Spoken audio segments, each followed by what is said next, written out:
Good morning, Mo'ai V'Abotai, Be'ezrat Hashem. Today's learning is going to be Leilui Nishmat Shulamit Bat Chana, sponsored by Roma Ili Abayev. Further sponsorships, please contact Rabbi Babayev. Mincha is going to be 6:55, and Be'ezrat Hashem Sirichot 6:15. Tonight is also the membership dinner, which is supposed to start sharp at 8 o'clock, but come a little bit early, 7:45, and it's going to be at Alex Babayev's house. Thank you very much to Alex for allowing for his home to entertain and to have such an event.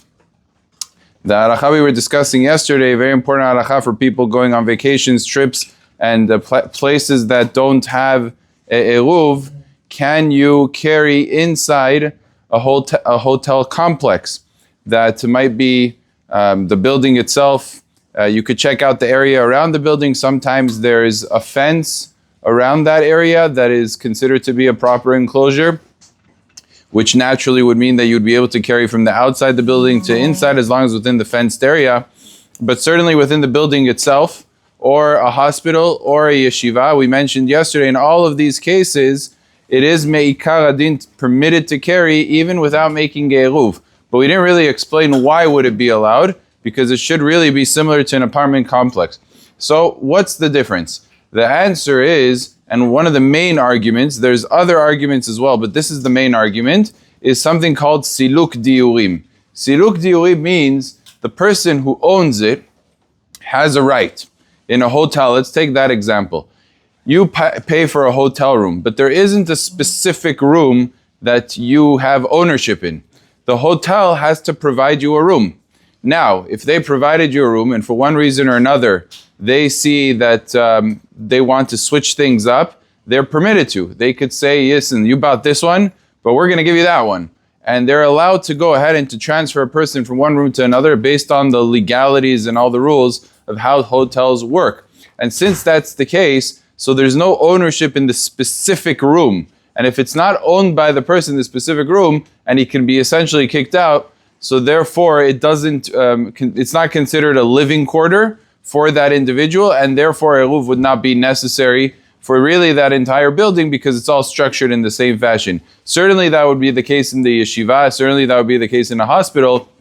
Nobody owns the room that they're in. The hospital has every right, and the Rosh Yeshiva has every right to say you're going to be living here, you're going to be living there. But even in a hotel, that's how the laws are. The legality of it is established that they reserve the right to remove you from any room, and but they do have to provide you a room, but not any specific room, and therefore there is no entitlement to that area as opposed to an apartment complex that's yours. Once you rent it out, you sign a lease, they're not able to kick you out until the end of the period of the lease, and therefore it's very, very different in its conditions. Now there are other considerations as well. Some say that you don't really buy the room, you're not even renting the room, you're renting the rights to the room. There's an argument to be said about that. There's a different argument that said that if the manager or the owner has equipment of his in the rooms, it's called tfisat yad, and that might also be a reason to be lenient.